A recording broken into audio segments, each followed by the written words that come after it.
தமிழ்நாடு காங்கிரஸ் கமிட்டியின் பொதுக்குழு கூட்டத்திற்கு தலைமையேற்றிருக்கின்ற தமிழ்நாடு காங்கிரஸ் கமிட்டி தலைவர் அவர்களுக்கும் இங்கு சிறப்பு சேர்ப்பிக்க வருகை புரிந்திருக்கும் தமிழ்நாடு பொறுப்பாளர் அஜய்குமார் அவர்களுக்கும் மற்றும் மேடையில் விட்டிருக்கின்ற அத்தனை முன்னணி தலைவர்களுக்கும் வெற்றி பெற்ற பாராளுமன்ற உறுப்பினர்களுக்கும் சட்டமன்ற உறுப்பினர்களும் காங்கிரஸ் பேரியக்க தொண்டர்கள் அனைவருக்கும் என்னுடைய வணக்கத்தை தெரிவித்துக் கொள்கின்றேன். நாடும் நமதே 40 நமதே என்று சொல்லியிருக்க இணங்க தமிழகத்தில் 100% மாபெரும் வெற்றியை நாம் கண்டிருக்கின்றோம். ஆகவே அதற்காக என்னுடைய முதல் பாராட்டுகளையும் வாழ்த்துக்களையும் தெரிவித்துக் கொள்கின்றேன்.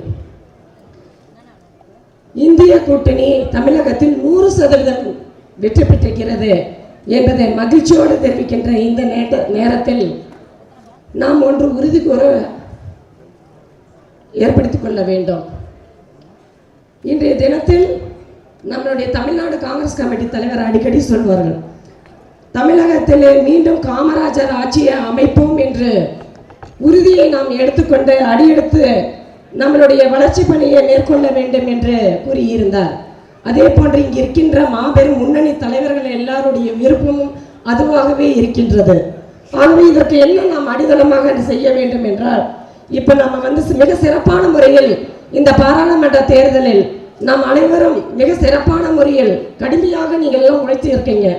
அதே மாதிரி வருகின்ற காலகட்டத்தில் நாம் உழைப்பதற்கு என்ன செய்ய வேண்டும்?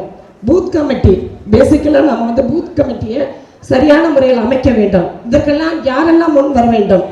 நமக்கு முன்னணி தலைவர்களாகவும் மூத்தவர்களாக இருக்கின்ற அவர்களை வழிநடத்தி சென்று இளைஞர்களும் பெண்களும் அதிக அளவில் இந்த காங்கிரஸ் பேர் இயக்கத்திற்கு அதிக உறுப்பினர்களை சேர்க்க வேண்டும். அடிமட்டத்தில் பூத் கமிட்டிகளை அமைக்க வேண்டும். எல்லா இடத்திலும் நம்மளுடைய இந்திய தேசிய கட்சியினுடைய கொள்கைகளை நாம் மக்களிடையே கொண்டு செல்ல வேண்டும். இது போன்ற செயல்பாடுகளினால் தான் நம்மளுடைய இந்திய தேசிய காங்கிரஸ் கட்சியை வலுப்படுத்த முடியும். நம்மால் முடியாதது ஒன்றும் இல்லை. இந்திய கூட்டணி என்று நம்மளுடைய எதிர்கட்சி தலைவர்களாக அமைந்திருக்கிறார்கள் நம்மளுடைய மரியாதைக்குரிய அகில இந்திய காங்கிரஸ் கமிட்டி தலைவர் கார்கேஜி அவர்களும் இளம் தலைவர் ராகுல் காந்தி அவர்களும் அன்னை சோனியா காந்தி அவர்களும் விருப்பப்படுவது என்னவென்றால், இப்ப நமக்கெல்லாம் ஒரு வாய்ப்பை கொடுத்திருக்கிறார்கள். மீண்டும் நீங்க எல்லாம் மிக போர்க்களத்தில் மிக பலமான ஒரு வெற்றியை தருவதற்கு இப்போதிருந்தே நாம் மிக சிறப்பான முறையில் நம்மளுடைய பணியை ஆற்ற வேண்டும் என்பதற்காக இங்கே மாபெரும் தலைவர்கள் எல்லாம் இங்கே வரவைத்து அதற்கு அச்சாணியாக நீங்கள் இந்த கூட்டத்தில் நாம் உறுதி கொள்ள வேண்டும் என்று கூறியிருக்கின்றார்கள். ஆகவே மிக சிறப்பான முறையில் நாம் எல்லாம் உறுதுணையாக இருந்து அன்னை சோனியா காந்தி அவர்களுடைய கரங்களையும் ராகுல் காந்தி அவர்களுடைய கரங்களையும் வலுப்படுத்தி மீண்டும் காமராஜர் ஆட்சியை அமைப்பதற்கு நாம் அனைவரும் ஒன்றுபட்டு பாடுபட வேண்டுமாய் கேட்டுக்கொண்டு நன்றி கூறி விடைபெறுகின்றேன். நன்றி, வணக்கம், ஜெயகன்.